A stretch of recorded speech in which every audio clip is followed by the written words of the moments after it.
కర్నూలు జిల్లా ఆదోని పట్టణంలో జనసేన పార్టీ కార్యాలయంలో పార్టీ పట్టణ అధ్యక్షులు ఎన్ మల్లప్ప సమావేశం నిర్వహించారు. ఈ సందర్భంగా ఇచ్చిన మాట నిలబెట్టుకున్న ఏకైక ప్రభుత్వం కూటమి అని తెలిపారు. ఎన్నికల సమయంలో జనసేన పార్టీ అధినేత పవన్ కళ్యాణ్ ఇచ్చిన మాట ప్రకారం ప్రజలకు ఉచితంగా ఇసుక అందించడం జరుగుతుందని తెలిపారు.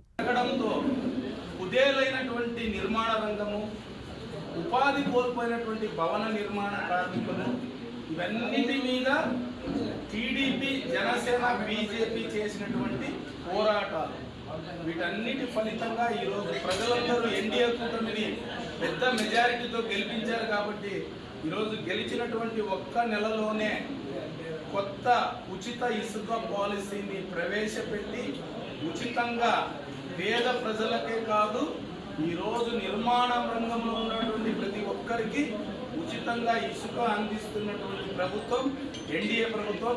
ఈ ఉచిత ఇసుక పాలసీ ఈరోజు ప్రవేశపెట్టినందుకు మా ముఖ్యమంత్రి వర్యులు నారా చంద్రబాబు నాయుడు గారికి, అలాగే మా జనసేన పార్టీ అధ్యక్షులు పవన్ కళ్యాణ్ గారికి, అలాగే మన ప్రధానమంత్రి వర్యులు నరేంద్ర మోదీ గారికి ఆదోని నియోజకవర్గ జనసేన పార్టీ తరఫున మా హృదయపూర్వక ధన్యవాదాలు తెలియజేసుకుంటున్నాము.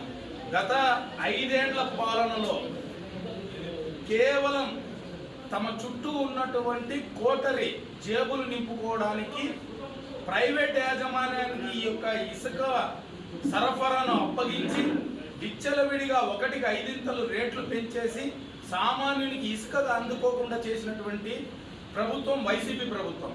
దాని మీద పవన్ కళ్యాణ్ గారు వైసీపీ ప్రభుత్వం ఏర్పడినటువంటి 6 నెలల్లోనే భవన నిర్మాణ కార్మికులు ఈరోజు ఉపాధి కోల్పోయి రోడ్డున పడ్డారు. ఈరోజు ఇసుక ధరలు పెరగడంతో నిర్మాణ రంగం అంతా కుదేలైంది. ఏ కాంట్రాక్టర్లు, ఏ బిల్డర్లు కూడా ముందుకు రానటువంటి పరిస్థితి, ఎక్కడిదక్కడ సంక్షోభం నెలకొంది అని చెప్పి ఆ రోజు 1,00,000 మందితో మార్చ్ చేసి వైసీపీ ప్రభుత్వాన్ని నిలదీసినటువంటి వ్యక్తి మా జనసేన పార్టీ అధ్యక్షుడు పవన్ కళ్యాణ్ గారు.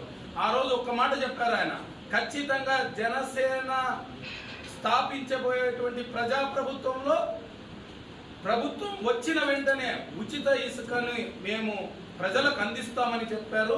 ఆ మాట మీదే ఈరోజు షణ్ముఖ వ్యూహంలో ఆయన ఇచ్చినటువంటి మాటకు కట్టుబడే ఈరోజు ఎన్డీఏ ప్రభుత్వం ద్వారా ఈ యొక్క ఉచిత ఇసుక పాలసీ ఈరోజు చంద్రబాబు నాయుడు గారి ద్వారా, మోదీ గారి ద్వారా ఈరోజు ప్రజలకు అందిస్తున్నారనేటువంటి విషయాన్ని కూడా ఈ మీడియా ముఖ్యంగా తెలియజేసుకుంటున్నాం. అందుకే చాలా మీరు కలెక్టర్ గారి ద్వారా, అలాగే అధికారుల ద్వారా ప్రతి ఒక్కరికి తెలియజేస్తారు.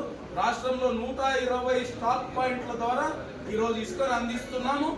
తప్పకుండా ప్రతి స్టాక్ పాయింట్లో అక్కడ నుంచి వెళ్ళేటువంటి ఇసుకకు వేబిల్లు ఉంటాయి. ప్రతి ఒక్కటి చాలా ట్రాన్స్పరెంట్ గా జరుగుతుంది. అలాగే డబ్బు కట్టాల్సినటువంటి లబ్ధిదారులకు కూడా డిజిటల్ బ్యాంకింగ్ ద్వారానే డబ్బులు చెల్లించాల్సి ఉంటుంది, ఆన్లైన్లోనే బుక్ చేయాల్సి ఉంటుంది.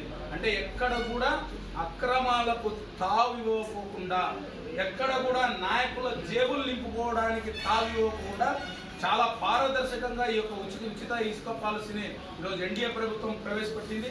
దయచేసి ప్రజలందరూ ఇప్పటికైనా అర్థం చేసుకోవాలి. ఈరోజు మీ భారాన్ని తగ్గిస్తున్నటువంటి ప్రభుత్వం ఏది? ఈరోజు కల్లెపల్లి మాటలు చెప్పి మీకు 1కి 5 భారాన్ని పెంచినటువంటి ప్రభుత్వం ఏదనేది ఒకసారి ఆలోచించుకోవాలని ఈ మీడియా ముఖంగా తెలియజేసుకుంటూ సెలవు తీసుకుంటున్నాను.